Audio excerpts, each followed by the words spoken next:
Talinom. Hindi ko alam kung alam nyo yung gulay na yan, guys. Talinom. Masarap po siyang ihalo sa kahit na anong luto.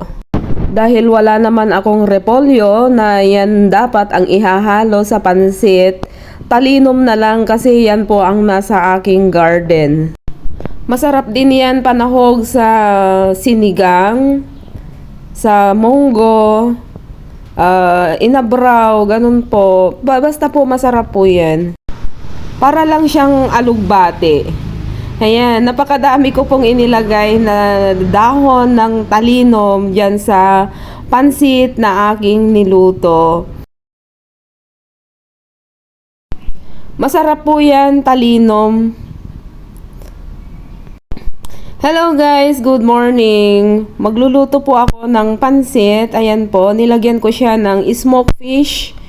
Hinimay-himay ko siya. Yun yung panahog ko sa lulutuin kong pansit. Tapos, hinintay ko siyang mag-brown.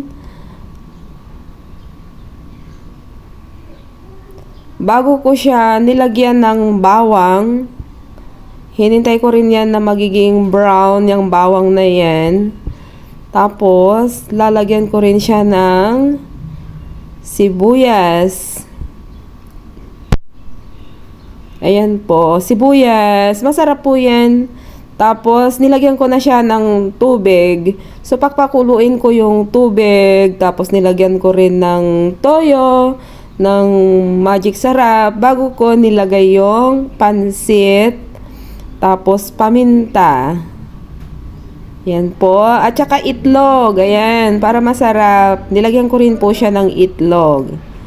At ayan na nga po, yung dahon ng talinom. Ang sarap-sarap po niyan, guys. Promise po.